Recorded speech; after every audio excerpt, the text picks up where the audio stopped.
Most people will waste their teenage years, not because they're stupid, not because they're lazy, but because nobody ever told them how valuable this time actually is. Right now, you probably feel young, you feel like you have time, you feel like your real life hasn't started yet.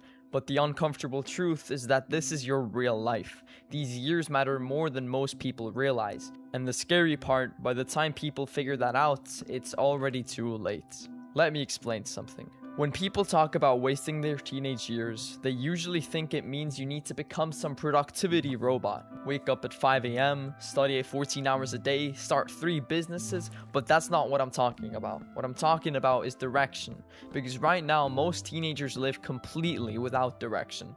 Wake up, scroll, school, scroll again, play video games, watch some YouTube, and then repeat that cycle for years. And suddenly you wake up at 23 wondering where all that time went. Here's the reality most people won't tell you. Your teenage years are the easiest time in your entire life to improve yourself.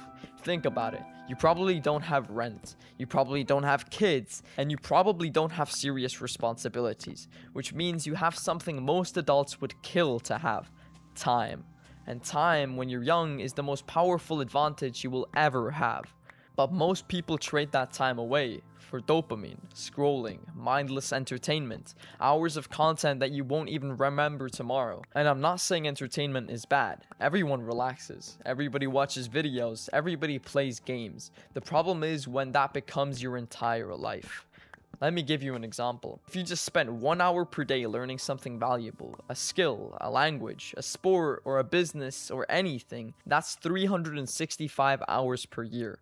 Do that for 4 years of your teenage life, that's almost 1,500 hours. You would become better than most people at that skill. Not talented, not gifted, just consistent. And consistency beats talent more often than people think.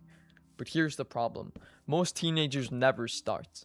They say things like, I'll start tomorrow, I'll start next year, I'll focus on it when I'm older. But the truth is, the habits you build now become the person you are later. If you build discipline now, you'll have it later. And if you build laziness now, you'll also have that later. And listen, your teenage years aren't supposed to be perfect. You will make mistakes. You will waste time. You will fail at things. That's normal. But what isn't is that you waste all of it. Because these years are when you build the foundation of everything that comes after. Your mindset, your discipline, your worth ethic, your skills. And the difference between people who succeed later in life and the people who feel lost usually start right here, in these years, in the small choices nobody sees, the extra hours of practice, the extra page read, the extra attempts after failing. And most people watching this will do nothing about it. They'll watch this, they'll think, yeah, that makes sense, and then they'll go right back to the same habits tomorrow. And that's the truth. But if even a small number of people watching this video decide to change something, even something small, then this video did its job. Because your teenage years are not something you get twice. There is no reset button, no second attempt. One day you'll wake up and realize those years are gone. And the question you'll ask yourself is simple. Did I waste them or did I use them? And that choice is being made right now, every single day.